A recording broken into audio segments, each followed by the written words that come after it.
Hello, I'm Simon Owens, and you're listening to The Business of Content, a podcast about how publishers create, distribute, and monetize their digital content. For today's episode, I interviewed Charles Gaba, a freelance web designer who accidentally became one of the most influential bloggers in the healthcare space. In fact, some people refer to him as the Nate Silver of Obamacare reporting. Back in 2013, the Obama administration rolled out a new version of healthcare.gov with disastrous results. It was the public unveiling of the Obamacare exchanges that would allow anyone to buy health insurance on the open market, and yet the website was almost impossible to navigate without encountering errors that would prevent you from signing up for insurance. At the time, Charles Gaba was running a freelance web designer business in Michigan and writing for the liberal blog Daily Kos during his free time. Frustrated by the botched rollout and the amount of misinformation floating around about how many people had actually enrolled in the exchanges, he made a public call to other Daily Kos bloggers to help him count the number of Obamacare enrollees. That project eventually evolved into acasignups.net, a standalone blog that eventually captured the attention of policymakers, journalists, and anyone interested in the state of U.S. healthcare. Traffic to his blog exploded, and he became an overnight celebrity in the healthcare space. I interviewed Gaba about how he's monetizing his website and the role he's played in helping save Obamacare from GOP sabotage. Let's jump right into it. Hey, Charles, thanks for joining us. Thanks for having me. So the reason I brought you on is because, and why I find you to be like a really fascinating figure, is that you basically had this career and still do, and that's in website design and creating websites, and virtually almost overnight you became this one-man media powerhouse on this very specific niche subject that, while niche, it takes up a huge part of the economy. So you became this incredibly influential media figure. I'd love to, and so that thing obviously is healthcare. I'd love to maybe just kind of jump right into it. So take me back a little bit and to kind of like the early days of Obamacare. What were you doing from a career standpoint, and how did you like suddenly find yourself getting obsessed with the Affordable Care Act to the point where you decided to launch a blog about it? Sure. Well, yeah, basically up until the point that the exchanges launched, in October 2013, I was interested, of course, as a political activist and as a website developer. I was interested from the technical side, about these healthcare.gov and these various healthcare exchange websites and so on. Right, because that was a huge part of if people remember, like the building of the healthcare.gov was like a huge catastrophe for the Obama administration, because it was this project that cost hundreds of millions of dollars, and they had several years to prepare for its launch, and then on like the first day, like only like a handful of people were actually able to get plans on it. Right. And so basically when they launched on October 1st, 2013, that was the big story. Well, there were two big stories in healthcare, really, that day. That was one, was the massive technical meltdown or failure of the main federal website. The other one, of course, was the political side. Was Ted Cruz was leading the way for the government shutdown over the ACA. Mm-hmm. And so those are sort of the two competing stories or narratives on the issue. And I watched, as you said, as everyone else did, with my jaw dropped at the terrible technical problems they had at launch on the federal exchange, as well as a lot of the at the time there were, I think, 16 states were running their own exchange websites. That's down to 12 now, but at the time it was 16, and about half of them were also having various technical problems as well. The other half of the state sites seem to be doing pretty well right out of the gate. But the big story was healthcare.gov, which was responsible for 36 states, and they were having horrible problems. Nobody could get through. It was crashing, et cetera, et cetera. And it was about 2 weeks into that. It was actually, I think, like around October 11th or so. I was a regular blogger. I mean, I was a website developer, but I did blog over at Daily Kos, which is a left-leaning liberal blog. Yeah, right. Mm-hmm. And I had been posting, a series of diaries or blog entries about how things were going. And I think it was around the 11th that I posted an entry where I basically, at one point in the middle of it, I said, you know what? If regardless of all these problems, the federal government should be releasing the data. How many people have actually signed up after all this fuss, after all this bother, after all the gnashing of teeth and so on. It would be nice to know if the thing's actually, people are actually signing up for this thing. And that was the seed of it. That was the point when I decided, it was either that day or a couple days later, that I said, you know what? I didn't see any hard data from the government or from any of the major news media sources. So I decided that I was going to try and give it a shot myself. And this was just supposed to be just sort of a nerdy hobby thing. It wasn't supposed to be a big deal. I just, basically just threw up a Google Docs, spreadsheet, and I just started crowdsourcing for the data, and that's kind of where the whole thing started. Yeah. So it starts off just as this Daily Kos diary. You're kind of combing through press releases and stuff like that individual state administrators are releasing, and also like insurance administrators, insurance companies, anything that would give you any kind of inkling of how many people in a particular state had signed up for either the healthcare exchanges or for Medicaid, which, from what I remember, you were at first, because you weren't an expert yet in all these issues, there were like a few, correct me if I'm wrong, there were a few fumbles and starts where you were double counting some people and different stuff like that. And you had maybe a few people from Daily Kos who were also kind of taking their own states to watch and pitching in at first, right? Yeah, that was the original idea. Was because I had been blogging it over at Daily Kos for quite a long time, and I had a bit of a following over there, so there were quite a few people who read my stuff. And so what I did is I put out an open call, and my original idea was that I was hoping to get 50 people or 49 people, to each sort of adopt one state, hopefully their home state, right? And the idea was, someone in Wyoming would keep an eye on Wyoming, and they would, anytime they saw some data, headline, some numbers from the insurance department or, insurance carrier or whatever, and they would just send me the link, and I would just check it out. And if it was legit, accurate information, then I would just plug that in. And that was the original idea. And it sort of worked out that way. There were about 15 or 20 people who were helping out at first. And so, several of them actually ended up taking on several states. And then I would take on, whatever nobody else would. And it sort of worked like that for a while. And yeah, I did make a lot of mistakes early on. It was stuff like there would be a number, say there was a number like, 30,000 people. Like I didn't know, depending on how the article was written or my interpretation of it, it was hard to tell sometimes whether that referred to the number of people or the number of policies, because you could have a family of three, that would be three people, but it would only count as one policy and that sort of thing. So, and yeah, sometimes I was mixing up individual policy, private policy enrollments with Medicaid enrollments, and a lot of that wasn't so much me. That was because a lot of the news reports were very confused early on.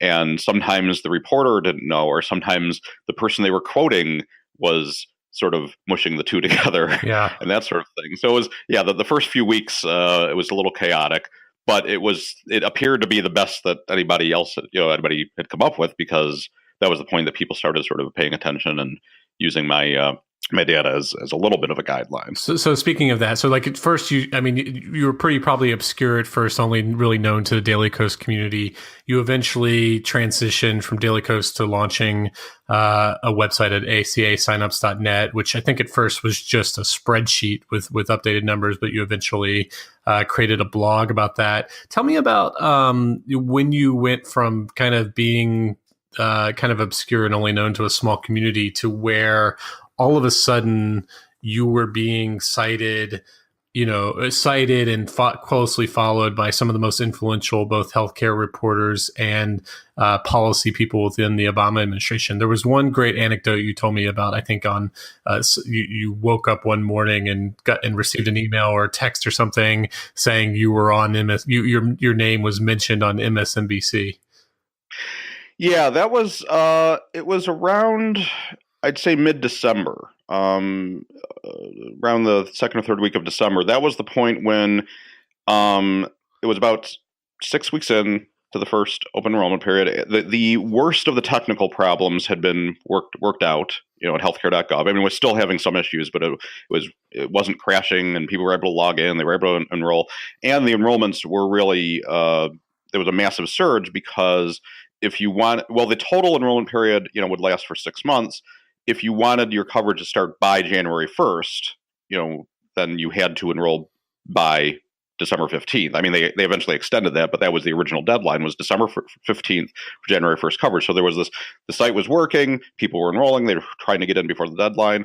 And that was the point. Up until then, I had a couple of mentions here and there in a few other blogs and a few media sources.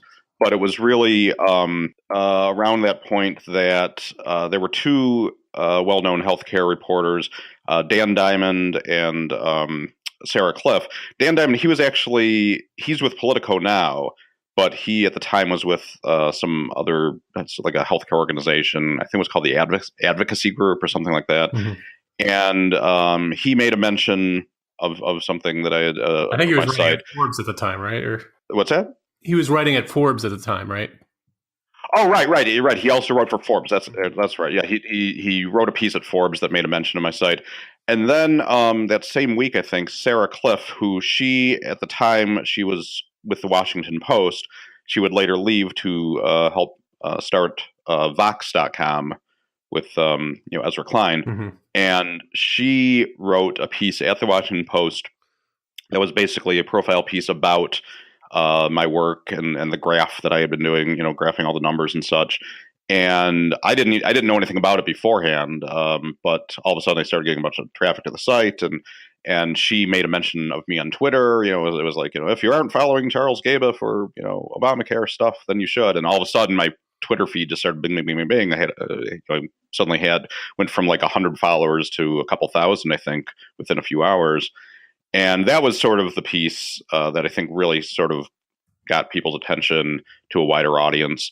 And after that, it was just nuts because the open enrollment period was crazy, and I was all of a sudden I got my big media mention by her, and from that point forward, I say was when I started getting mentions in all sorts of healthcare articles, and then also some non-healthcare, basically like political writers who were writing about the ACA and the political implications and so forth. Uh-huh. And what you were, the story you were referring to, that was actually on New Year's Eve day. That is the morning of December 31st. The morning of New Year's Eve, the Obama administration, they had sent out all of their advocates and spokespeople to the various media outlets because they were ramping up, starting tomorrow, because January 1st was the day that the actual new ACA regulated policies started to, effect. It was also the day that Medicaid expansion enrollees, that their coverage went into effect. So it was a big deal. And so they were, sending out all their people to talk about, a new day in healthcare starts tomorrow, that sort of thing. For America. And there was a guy on MSNBC. He was like a White House, healthcare advisor guy, and he was doing an interview, and they were pushing him about the numbers. They were saying, "Well, okay, that's all well and good, but what are the numbers?" And he kept on sort of hemming and hawing because they didn't have the hard data. It has to be vetted. He kept on pointing out that they have to double check the numbers and that sort of thing. But he was like, "Well, I can't give you the official number, but there's this guy, Charles Gaba, and he says, And I got a text from a friend of mine who's like, "Dude, I just heard your name mentioned on MSNBC," and I'm like, "What?" And so that's what that was all about. So like the reason I find like your story fascinating is because the kind of evolution over time where you started out as like someone with a mild curiosity, and then in something, and then you kind of starting to write about it and blog about it and stuff. And then you just became more and more knowledgeable about it until it became, it's almost the classic arc of like the beat reporter as if they get more knowledgeable, they get more confident, they know what questions to start asking. And then they become even better at it. So that you look at like the early history of your blog, where it was becoming first kind of like almost like just recording numbers, and then it became something a little bit more robust. You went from simply being reactive to almost being kind of like a forecaster, right? Like like you at some point you started making predictions about the numbers that were going to hit, and you almost had kind of like a Nate Silver moment, right, where all of a sudden you just like hit this really huge number almost right on the head, and then everybody was like, what, was kind of bowed by the fact that you had predicted these enrollment numbers so well. Yeah, that started. That really started. Was more like in January and February of 2014. So the second half of the first enrollment period. That was where that really kind of hit its peak, because I had. I had taken, I would, and I'm not a statistician, and I don't have access to all these, formulas and tools for predictive analysis and stuff. But I was basically just sort of looking at the trend line, and I just sort of took, sort of some educated guesses as to roughly where I thought the numbers would be coming in for each month. And it became a little game that I was playing with a couple of online friends of mine. And as it happened, it was January, the end of January, I think it was. I had predicted, I think it was like 3.3 million people would have signed up at that point. And as it happened, the precise number, when it was reported a few weeks later, it turned out to be like 3,299,900. I was off by like a thousandth of a percent. But it really wasn't. That was the point where people were like, "Oh, he's the Nate Silver of Obamacare and stuff." But to be honest, I had actually gotten worse. So the first year, I was dead on accurate almost at each month when I didn't know what I was doing. Now that I do know what I'm doing, I actually got worse each year since then. Make of that what you will. Yeah. Well, I don't know if there's a fluke or what, but but also it's become a little less important as well, because what I learned and my original, the graph that I started out with, that first year, the big magic number was 7 million. Yeah. Right? And so just to remind listeners, like there are open enrollment periods in the first open enrollment period. And plus there was that whole, clusterfuck of the first few months. There was this question of when the first enrollment period ended, which is what, like March or April or something like that? Or when was it? It was originally March 31st. They tacked on like a little 2-week overtime. So there was this question of when it finally ended, how successful was the first year in terms of actually, like, because conservatives were claiming that nobody was actually signing up for the exchanges, that it was just going to be actually a net loss in terms of new people getting insurance. So there was all this drama and anticipation around, what that final number would be. And so, and you were kind of at the heart of that, because you were the one who were actually tracking the numbers and would be able to declare what the final number was. Yeah, it was. Anyone who remembers, it was a big deal. And the thing was that the 7 million number, or the projection or estimate, that was not, basically what had happened was the Congressional Budget Office had issued. They have to have some idea of how much money the federal government is going to have to give out in the way of subsidies, right? Of financial help. So they just need to have some sort of a rough guideline of, if this many people enroll, then we're probably going to need this much money, this many billions of dollars or whatever to for the budget. And so they had issued a report a year earlier, back in early 2013, which had said that they expected around 7 million people would probably enroll in the first open enrollment period. They weren't saying that this was do or die, that if this didn't happen, the earth would open up and swallow, the country or anything. They were just saying, it'll probably be around 7 million. And what had happened is just before the open enrollment period, that fall, shortly before October, Kathleen Sebelius, the HHS administrator at the time, she had given an interview, and someone had asked, a reporter had asked her, what would count as success? What do you define as a success?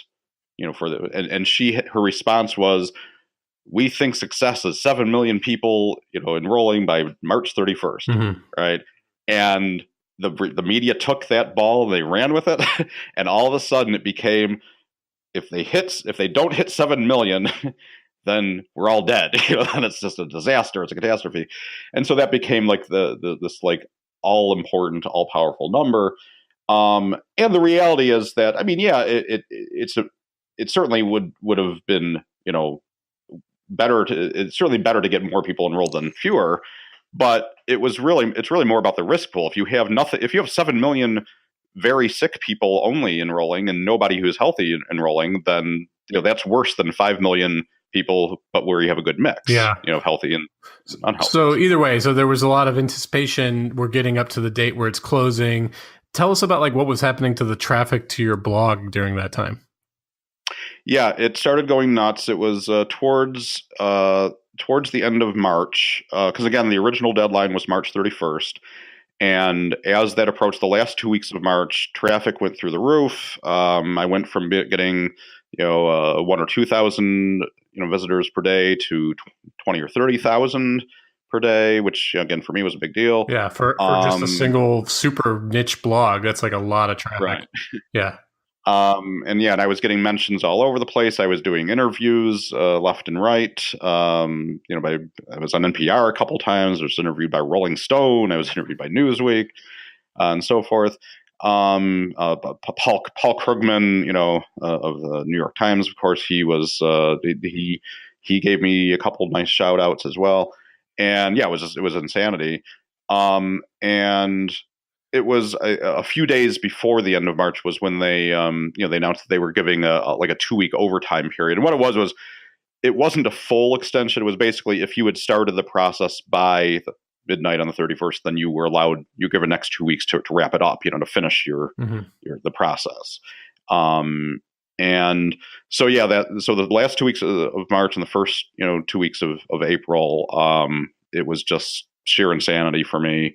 And I was doing 8 or 9 interviews, per week. And I was working 16 hours a day on, constant updates and stuff. And meanwhile, your web design business is kind of failing at that point because you're not actually, you're not really making a lot of money or I don't think at that point you were making any money on the blog. And all your paying clients were oh yeah, sure. It's great that you're on TV, but what the hell is that doing for me? Yeah, it was. Well, I had started accepting donations on the site a couple months earlier. But it was I was really, really super humble about it. I actually put out a poll. I was asking people, do you think it's appropriate for me to or not? Because I was is it okay for me ethically to ask people to give me a hand? And people were like, yeah, So I threw a little PayPal link on there, and people were donating a few bucks here and there, and I appreciated it. But it was a fairly low key thing. And at the same time, I was losing business. I did lose several clients over it, and I don't blame them. I understand, and at this point, my wife actually, who also has a background in IT, she stepped in and started helping me out with trying to burden some of the load, so we didn't lose any more clients. But that was pretty much it. It was that's great that you're all Mr. Big Shot healthcare guy, but dude, where's my website? Yeah. Which I understand. So you had this huge crescendo of traffic. The day comes and goes and then for the open enrollment, and you could have ended the blog right then and there. In fact, you were planning to, I think. But then you kept it going, and you kind of transitioned and became something even more robust than just counting numbers. You started to become an actual expert on all aspects of healthcare, especially relating to insurance, and you became this incredibly valuable voice with analysis. But also, it wasn't just with the blog. You really started ramping up your Twitter account, and this is when Twitter started rolling out, allowing you to upload images natively to Twitter, threaded tweets, and stuff like that. And you just became this kind of explanatory force where you were diving really deep into really arcane details, explain it, and you became kind of like a real-time fact checker on what were, incredibly ridiculous claims that were just ongoing from Republicans during that time. Mm-hmm. Yeah, I was originally planning on, again, it was just supposed to be an idle hobby thing, and I would never plan on going past the first open enrollment period. I figured, March 31st would come and go, and then here's the final numbers, okay, and then I would shut it down. And by that point, of course, then, as you say, I it received so much attention, and I had a whole bunch of people who were basically like begging me to no, keep it going, keep it going. And I was fortunate that the good folks over at Daily Kos, they put together a little fundraiser for me and raised they raised enough money, which I'm very very grateful for, to cover my losses, my business losses, and to also encourage me to keep it going for a second year. Yeah, they raised like and what, $40,000 or something like that.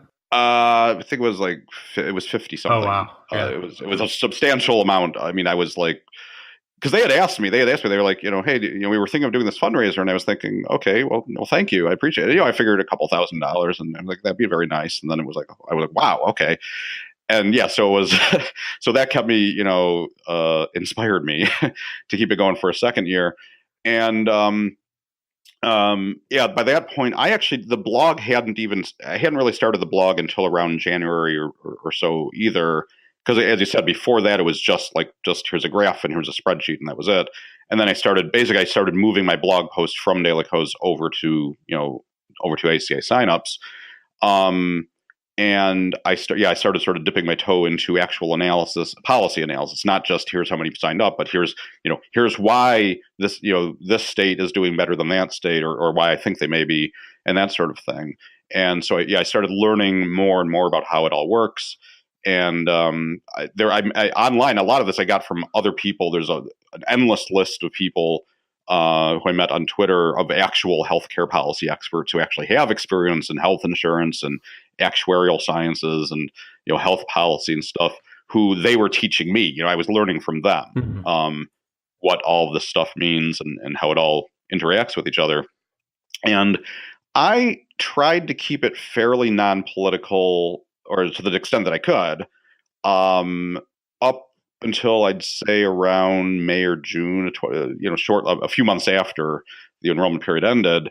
I was trying to be like, here's just the facts, but it was at that point that the 2014 midterm attack ads started coming out, right? I think the Koch brothers and America's Prosperity Stars, they started running all these ads, and a lot of these ads just had these ridiculous claims, and of course there were a lot of pundits online, and so that was the point where I started sort of getting a little more political about it. And just really fascinating is what happened as the 2016 elections came into play, and then obviously Trump won, and then all of a sudden it went from being about tracking the success of Obamacare to defending it. And so you've become kind of this like quasi reporter / activist who has and especially like right now, like we've had a lot of GOP sabotage against the law. So the Trump administration is no longer paying the CSR subsidies for the insurance companies. They removed the individual mandate, all kinds of things that are drastically driving up healthcare premiums. And you are kind of very like tirelessly, methodically going through every single state, in some cases, I think by congressional districts, on Twitter, and both Twitter and your blog, and you are cataloging in county by county, state by state, how much the Trump and GOP sabotage is actually raising the rates, and what kind of like impact have you seen as like a result of that in terms of getting utilizing in terms of like what we talk about, quote unquote, the resistance, and getting them to attack these GOP congressional members in town halls and campaign ads and different stuff like that? Yeah, that was follow every year for 3 or 4 years. I kept on saying, okay, I'm going to do it for one more year, and then I'm going to stop. One more year, then I'm going to stop. And as I said, the second year was the Daily Kos folks helping get through the second year. For the third and fourth years, there were a lot of individual donors who were chipping in, and then I have some banner ads on the site, and I've had an ongoing arrangement with the Robert Wood Johnson Foundation. They have a banner ad on the site, which helped out as well. And so that got me through the next couple of years. But again, each year I was like, okay, this is the last year. got to get back to my business. And, and it just, for one reason or another, I was able to keep it going. Again, especially thanks to all these folks and organizations helping out. But then I really was like the last year was going to be my last year doing it, or rather the 2016. And my reasoning was that if Hillary Clinton won the election in 2016, then I'd see it through to the end of that open enrollment period, to the spring of 2017. And then like that, I was going to quietly wind it down. And I figured I'd leave it up as an archive, just, leave the site up, but I wasn't planning. I was sort of mothballing it because I figured that if she won, then, there wouldn't be, by that point, 4 years in, the traffic to the site had started to drop off, and there wasn't that much like in the moment, absolute, real time need to know exactly what was going on. There was still all sorts of healthcare stuff, but I figured, it would sort of die down and become sort of just the national, zeitgeist, right? Nobody's breathlessly, the Social Security numbers or Medicare enrollments. There are organizations and of course government agencies that track that stuff, but you don't have people like breathlessly waiting every moment, And so that's what I figured. I would wind it down and refocus on my business. Well, then of course we all know what happened. Instead, of course, Trump ends up being elected, and there was, of course, a panic. And I was planning on shutting it down I actually changed the name of the site. I actually registered acasignoffs.net and I changed the logo. I had the logo with a big red cross through it, like basically, we're screwed. And within an hour of putting that up, like I had dozens of people like emailing or tweeting me saying, no, please, you got to keep it going. We need it more than ever now, yada, yada, yada. So like, okay. And so, I changed it back and I kept it going. And yeah, so the mission of the site sort of shifted. I still do the enrollments. I still track everything I did before, but now last year it became more about, as you said, the sense of urgency and the protecting it, because it went from here's how many people have signed up or are signing up to here's how many people could lose their coverage if this repeal plan goes through, that repeal plan goes through, if he cuts off the CSR funding, et cetera, et cetera. And the granular data, the county and congressional district stuff, I started doing that on my own, and then shortly after I did it, I started posting a state by state. Here's how many I estimate would lose, Medicaid, would lose private plans, et cetera. I was doing it with sort of my limited, capabilities. Shortly after that, the Center for American Progress, which of course they're a much larger organization with greater resources, they started doing more of a deep dive into it, and they broke it out at the congressional district level, which county level was easier for me because that data is easy to get a hold of. Congressional district is a lot tougher because, of course, of gerrymandering. They, could have one district that winds through 9 different counties, but they had access to all sorts of data, and they mushed it together, and they wrote up, they did these analysis that broke it out. And what I did was, at that point, I took their data because they had done the hard work. I took their numbers and their data, and I reformatted it into more of kind of a user-friendly, kind of color-coded graphic infographics and such, making sure to give them credit, and I started posting those on Twitter, and those got a lot of attention because people started tagging their Congress members and directly tying their vote to like the number of people who were losing insurance or who were seeing later on seeing premium hikes. Yeah, that's the thing, is that it's one thing to say, 20, depending on which version you were talking about, 23 million, 24 million, 32 million, all these tens of millions of people who were at risk of losing coverage. A big number like that, it sort of tends to they sort of glaze over when it's just a big amorphous number. When you start drilling down to, okay, here's how many in your state, or here's how many in your county, or here's how many in your congressional district, you drill down, the more you make it personal. It'd be great if you get it. Here's how many in your neighborhood, in your subdivision. Mm-hmm. Bob next door, he could lose. The more you can personalize it, the more those numbers mean. Even, they're smaller numbers, but they're more personal. They mean something, Yeah. especially if you're one of those people. Yeah. And so, that got a lot of attention and a lot of retweets and a lot of, references and such. And I don't know how much, if anything, of an impact it had. I hope it had some. Well, no way of knowing for sure, but yeah. So this podcast is called The Business of Content. I'd be remiss if I didn't just talk very briefly at the end about the business part. So, we talked about how you had that one major fundraising partnership with Daily Kos, raised like something like $50,000. Over the years, you've had various kind of crowdfunding, but mainly just kind of PayPal links or GoFundMe's or whatever. You also, I think within the last year, you launched a Patreon account, which allows people to subscribe to you on a monthly basis and for you to get them extras and stuff like that. How's that going in terms of, taking your tremendous online influence and converting it into at least something that makes it worth your while to continue doing this and subsidize what you're doing? Obviously, this takes away from your web design business, which I think is still ongoing. Yeah, well, my wife has pretty much taken over about 80% of the web design side of it more formally. It has dropped dramatically, but she's sort of shoring up what and trying we're trying to rebuild what we can.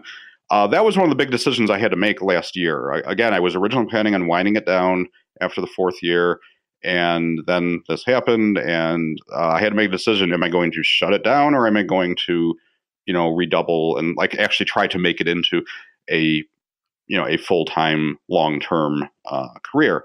And as I said, thanks to the generosity of many individuals, as well as of the organization of those who have taken out ads on the site. I've been lucky, but up until last year was it was a hodgepodge. It wasn't done as part of a real plan on my part. It was sort of grabbing, doing this and that and hobbling it together. So last summer, I had a long talk with my wife, and we decided, okay, here's what we got to do. And I decided, okay, now if I'm going to do this on a more of a long-term, consistent basis, then while I very much appreciate somebody donating $10 or $20 here and there, if I want to be sure that this is going to be viable as a long-term, consistent sort of thing, then that's where the Patreon became a perfect ideal solution, because it's a monthly consistent amount. It's $5 or $10 a month or whatever, as opposed to a one-time $100 or something. I mean, I'll take either, but it's nice to have that steady, consistent thing, so that you can plan ahead and you can have an idea of whether it's viable long term. So far, that's I'd say I'm about 20% of the way of where I would hope to be. But that gets a little tricky, because that depends on my other.